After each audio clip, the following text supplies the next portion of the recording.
In our World Lead, a CNN exclusive, we're on the ground in Myanmar following the coup as the military detains thousands of protesters as part of their brutal and bloody crackdown, including at least 11 people who spoke to CNN just minutes before getting arrested. Protests across the country started after the military overthrew the elected government in February. And since then, one advocacy group says more than 500 people have been killed, including children.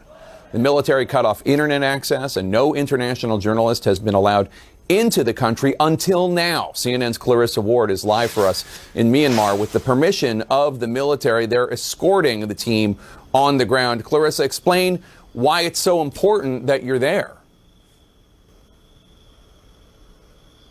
Well, Jake, I want to underscore that no independent international journalists have been allowed into this country in the last 2 months since that bloody coup took place. As you said, rights groups saying more than 550 people killed. This is a massive protest movement that really came about after the military ousted Myanmar's democratically elected government, the people coming out into the streets in the millions. And the more they protested, and the more animated those protests became, the more the military tried to suppress them. The military here really does not have the popular support of the people of Myanmar. So we felt it was essential, even though it is a difficult situation when you are in a country with the permission of the, in this case, the military, the main oppressors in this situation, we felt it was very important to be on the ground, to see for ourselves whatever we could, and to tell the story of the people of Myanmar, Jake. And what's it been like to report there? Have you had the freedom to report whatever you want to report?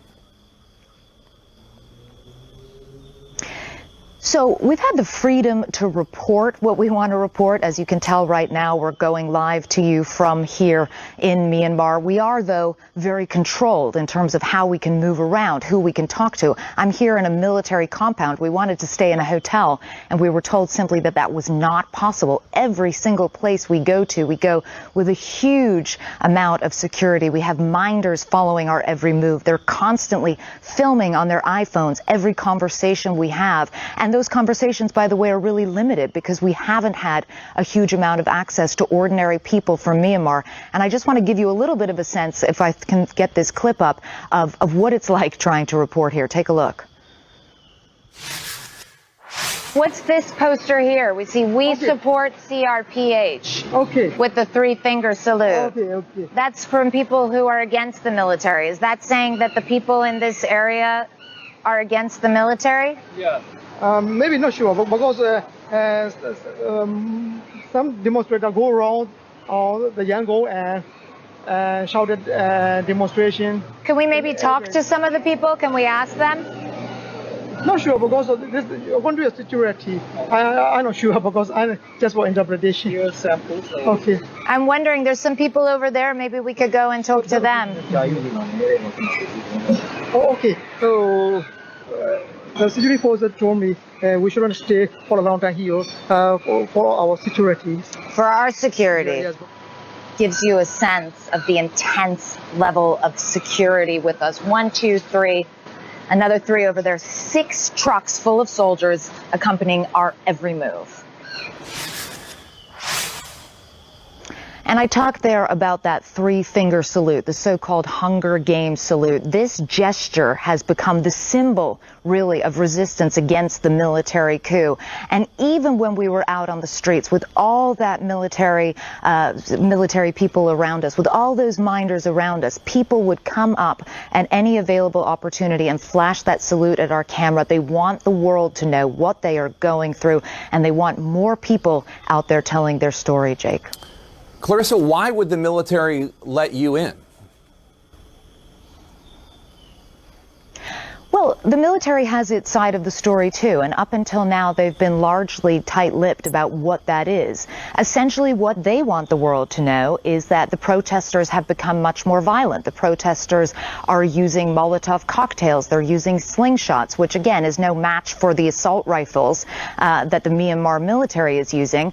But really, they're trying to cast the protest movement as a violent mob of anarchists that needs to be suppressed. They took us to a number of factories factories that have been burned down. They said that the protesters were responsible. The protesters say they were not responsible. But that's very much the narrative that they're hoping will take shape. The idea that somehow it's the protesters who are to blame for all the violence here. But when you're looking at the actual makeup of what's happening during these standoffs and these protests that are quickly turning into massacres, you can see that one side clearly has a huge advantage in terms of its arms, of its level of weaponry and funding, and there's simply no match, Jake. And Clarissa, you sat down with a senior member of the military leadership there in Myanmar. No other journalist has been able to do that. What did you ask him?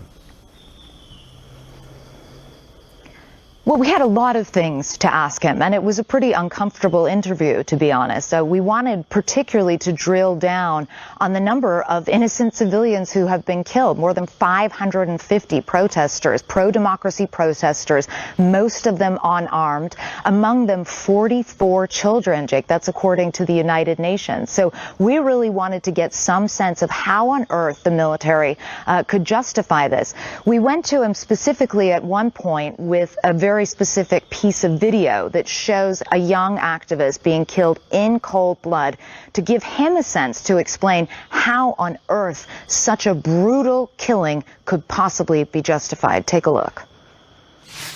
This is CCTV footage of 17-year-old Kwon Min La going past a police convoy. You can see the police shoot him on the spot. His autopsy later said that he suffered brain injury as a result of a cycling accident, which I think we can all see that's not a cycling accident. How do you explain this? If that kind of thing occurred, we will have an investigation into it. We will investigate if the video is real or not.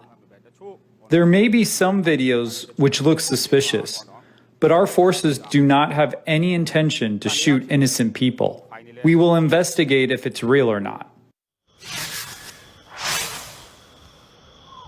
We also pushed him hard on what the game plan is here. How can this violence possibly end, this awful cycle of violence? And when will the people get to have their voices heard?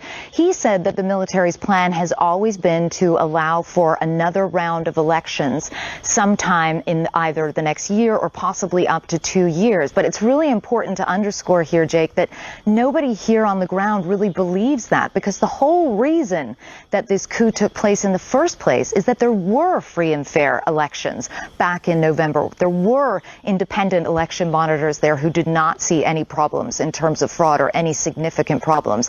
And that election was won in a landslide by the NLD party. The military's party suffered a humiliating defeat, and that's what precipitated this coup in the first place.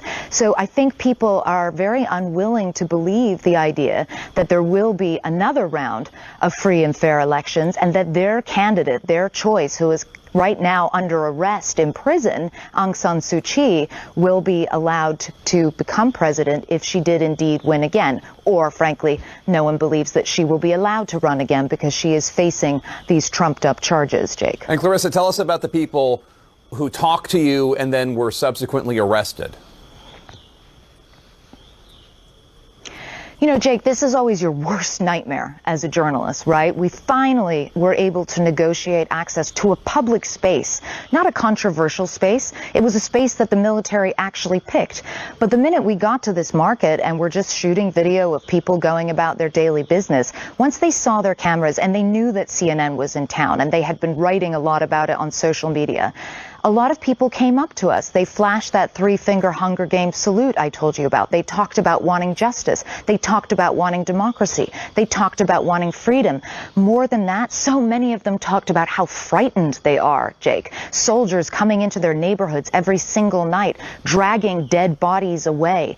And what we found out was that shortly after this trip to the market, at least 8 people, by CNN's count, were arrested for the simple crime of just having spoken to us and said that they were afraid. We pushed the general really hard on that. He admitted that 11 people in total were arrested. He said that they shouldn't have been arrested, to give him credit, and that they would be released. And we can now confirm that they have indeed been released, which is a huge relief for us. And also we are grateful to the military for releasing them. And we should note, I mean, when people talk to you or they flash you the Hunger Games salute, the three-fingered Hunger Games salute that I'm holding up right now, in solidarity with them, I should say, that's an act of civil disobedience at great risk. What other acts or forms of civil disobedience have you witnessed?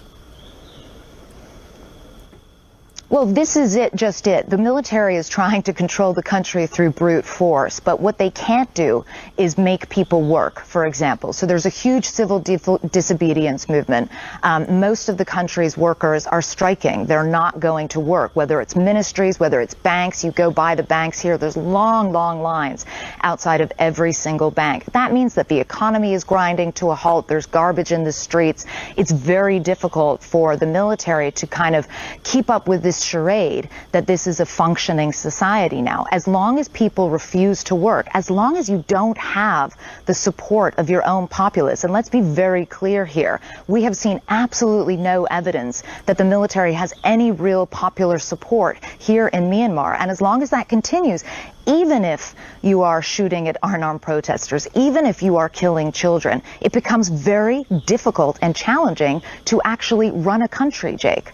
Yeah. Clarissa Ward in Myanmar for us. Thank you so much. Really appreciate your courage. Thank you.